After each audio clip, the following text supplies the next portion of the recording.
강원도 정선, 한때 봉황이 알을 품는 형국이라 불렸던 땅. 사람들은 말했습니다. 이곳은 후손이 번창할 명당이다. 하지만 한 스님은 그렇게 말하지 않았습니다. 앞 연못은 말라버릴 것이고 뒷산으로는 철마가 지나갈 것이다. 그의 말은 조용히 흘러갔고 사람들은 코웃음을 쳤습니다. 넓은 연못이 마를 리 없고 산을 뚫고 기찻길이 생길 리 없다고 믿었기 때문입니다. 그러나 100년 뒤 그 예언은 한치의 오차 없이 현실이 됩니다. 연못은 사라졌고 봉황의 목덜미는 잘렸으며 기찻길은 명당의 숨통을 끊어놓았습니다. 사람들은 뿔뿔이 흩어졌고 이 마을은 지도에서 사라졌습니다. 단순한 우연이었을까요? 풍수도사도 보지 못한 것을 그 스님은 어떻게 알고 있었을까요? 지금부터 철마가 지나간 마을, 조동리의 미스터리를 추적합니다. 조동리, 세골. 이곳은 단순한 산골 마을이 아니었습니다. 봉황이 알을 품는 형국, 풍수지리에서 가장 이상적인 땅이라 평가받던 봉소포란형, 산이 마을을 감싸 안고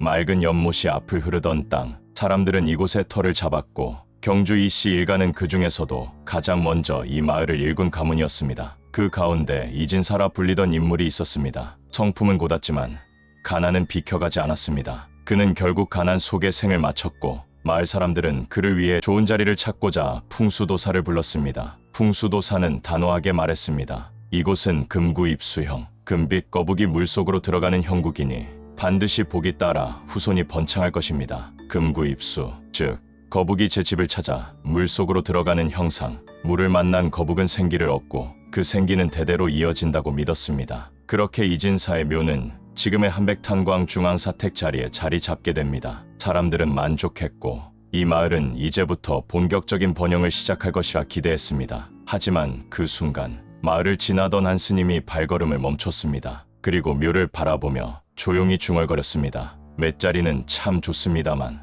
앞 연못은 마를 것이고 뒷산으로는 철마가 지나가겠지요. 사람들은 그 말을 흘려들었습니다. 어떻게 이 연못이 마르고 산등성이로 기차가 다니겠느냐며 그저 허허 웃고 말았습니다. 그런데 그 예언은 정확했습니다. 시간은 흘렀고 스님의 말은 곧 잊혀졌습니다. 그러나 땅은 기억하고 있었습니다. 20세기 중반 이 일대에서 석탄이 발견되며 상황은 급변합니다. 한백탄광 개발이 시작됐고 마을은 채산성 높은 광산지대로 급속히 재편됩니다. 사람들이 살던 터는 하나둘 파헤쳐졌고 세골의 중심은 삼거리로 바뀌며 자동차가 오가는 광산도로로 변했습니다. 그리고 뒷산을 가로지르는 철길, 태백선 철도가 개통되며 기차는 봉황의 목덜미를 정확히 가로지릅니다. 하늘로 날아오르던 형국은 그 순간 끊겨버렸습니다. 동시에 앞 연못 역시 사라졌습니다. 1972년의 큰 홍수 이후 광업소의 사택을 짓기 위해 연못은 매립됐습니다. 금구입수, 즉 물을 만난 거북은 이제 더 이상 물이 없습니다. 물을 잃은 거북은 생기를 잃었고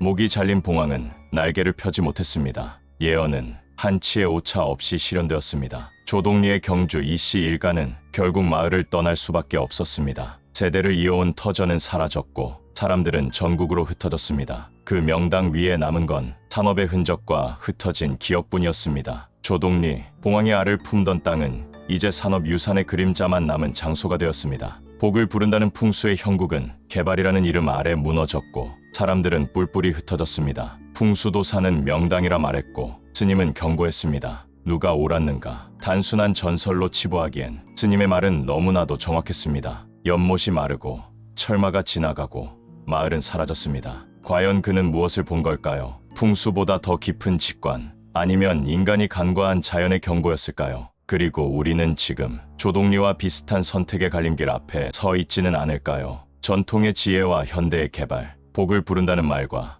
그 복을 끊는 현실. 이 사건은 단순한 미스터리가 아닙니다. 예언은 결국 경고였고 경고는 무시되었으며 그 결과는 너무나도 정확했습니다. 지금 이 순간에도 우리는 수많은 조동리 위에 살고 있는 건 아닐까요? 이 사건은 끝났지만 질문은 아직 남아 있습니다. 여러분은 어떻게 생각하십니까? 스님의 말은 우연이었을까요?